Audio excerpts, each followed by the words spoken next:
بسم اللہ الرحمن الرحیم۔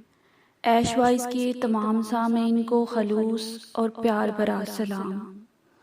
ہمارے آج کے ٹاپک پر بات کرنے سے پہلے ہم اپنے ناظرین سے گزارش کرتے ہیں کہ اگر آپ ہمارے چینل پر نئے ہیں تو سب سے پہلے ہمارا چینل سبسکرائب کریں اور بیل آئیکن کو پریس کرنا مت بھولیں تاکہ ہماری آنے والی نئی ویڈیو سب سے پہلے آپ کو ملتی رہے۔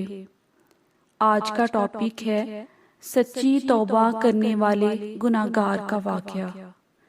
ترمذی اور ابن ماجہ میں ایک حدیث شریف ہے کہ رسول اکرم صلی اللہ علیہ وآلہ وسلم نے ارشاد فرمایا کہ بنی آدم میں سے ہر ایک سے خطا ہوتی ہے، مگر خطا کرنے والوں میں سب سے بہتر اور افضل وہ ہوتا ہے جو نادم اور شرمندہ ہو کر توبہ کر لیتا ہے۔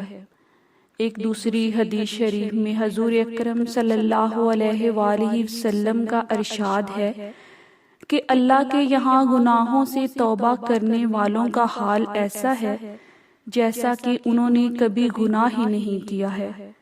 بالفرض اگر گناہ کرتے کرتے اس کا نام جہنمیوں کی فہرست میں درج ہو چکا ہے تو توبہ کے ذریعے وہاں سے نام کٹوا دیا جاتا ہے۔ سیدنا عبداللہ بن عمر رضی اللہ تعالیٰ عنہ سے روایت ہے کہ میں نے نبی اکرم صلی اللہ علیہ وآلہ وسلم سے سنا کہ آپ صلی اللہ علیہ وآلہ وسلم فرماتے ہیں، بنی اسرائیل میں کفل نامی ایک شخص تھا جو دن رات برائی میں پھنسا رہتا تھا، اپنی خواہشات نفس کا غلام تھا۔ اس نے ایک ضرورت مند عورت کو 60 دینار دے کر زناکاری کے لیے آمادہ کر لیا۔ جب وہ تنہائی میں برے کام کے لیے تیار ہو گیا تو وہ عورت بے اختیار رونا شروع ہو گئی، چہرے کا رنگ فک ہو گیا۔ کفل نے حیرانی سے پوچھا کہ اس وقت یہ ڈر اور رونا کیسا؟ اس پاک باز اور شریف النفس لڑکی نے روتے ہوئے جواب دیا، مجھے اللہ تعالیٰ کے عذابوں کا خیال آ رہا ہے، اس کام کو ہمارے خالق نے حرام قرار دیا ہے، میں بھی اپنی ضرورت سے مجبور ہو کر اس برے کام کے لیے تیار ہو گئی، اب اللہ کا خوف مجھے بے چین کیے دیتا ہے۔ ہائے، آج 2 گھڑی کا لطف مستقل جان کا روک بن جائے گا۔ اے کفل، اللہ کے لیے اس بدکاری سے باز آ جا، اپنی اور میری جان پر رحم کر، آخر اللہ کو بھی حساب دینا ہے۔ اس لڑکی کی ایسی پر تاثیر اور سچی باتوں نے کفل پر گہرا اثر ڈالا، اپنے برے ارادے پر نادم اور شرمندہ ہوا۔ عذاب الہی کی خوفناک شکلیں اس کی نظروں کے سامنے گھومنے لگیں، اپنی سیاہکاریاں یاد کر کے رونے لگا۔ قبر کے سانپ بچھو اس کی نظروں کے سامنے پھرنے لگے۔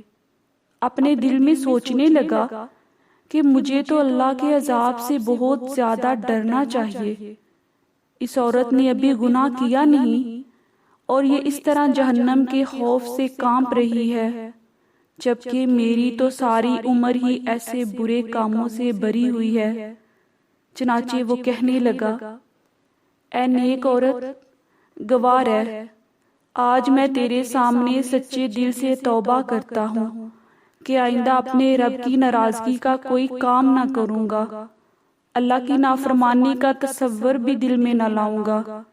میں نے وہ رقم بھی اللہ کے واسطے دی۔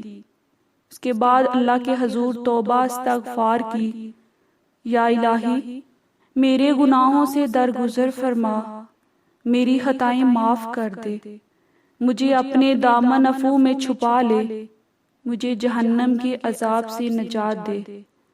نبی کریم صلی اللہ علیہ وآلہ وسلم فرماتے ہیں کہ اسی رات کفل کا انتقال ہو گیا۔ صبح لوگ دیکھتے ہیں کہ اس کے دروازے پر لکھا ہوا ہے، یعنی اللہ نے کفل کے گناہ معاف کر دیے۔ اس واقعہ میں اس بے کس مجبور عورت کا حال ملاحظہ فرمائیں جس نے ابھی گناہ کیا نہیں، مگر وہ بید مجنو کی طرح کانپ رہی ہے۔ یہ اللہ کی نافرمانی سے بچنا اور عذاب کا خوف محض اللہ تعالیٰ کے ڈر اور تقوی کی وجہ سے ہے۔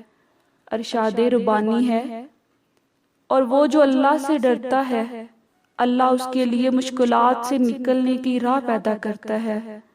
مذکورہ عورت گناہ سے بچنا چاہتی تھی، اللہ تعالیٰ نے اس کو نہ صرف اس گندے اور حرام کام سے نجات دی بلکہ اس کے حسن و کردار کی وجہ سے کفر جیسے سیاہ رو اور گناہ گار کو بھی اللہ تعالیٰ نے ہدایت نصیب فرمائی۔ اس کے علاوہ اس کی بخشش کا بھی قدرتی طور پر اعلان کر دیا۔ تقوی انسان کو ایسے ہی جذبات و احساسات سے آگاہ کرتا ہے کہ وہ اللہ کی نافرمانی کی جرات نہیں کر سکتا۔ ایسے ہی لوگوں کے گناہ اللہ تعالیٰ معاف کر دیتا ہے اور ان کے لیے اجر عظیم کی خوشخبری